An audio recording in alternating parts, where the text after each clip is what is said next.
Assalamualaikum dan selamat pagi. Sekarang kami berada di atas lautan menjadi pengiring kepada pengantin perempuan yang sedang menuju ke kampung Manawali. Beginilah suasana pada pagi ini, agak meriah dengan beberapa buah bot kecil yang jadi pengiring.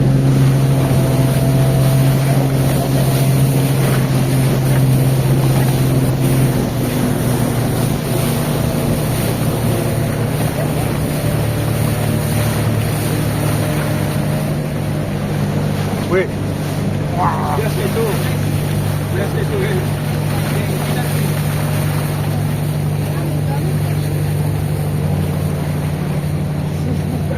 Allah. Buat cewek Cewek mana Tuh. mana cewek tu? Tuh.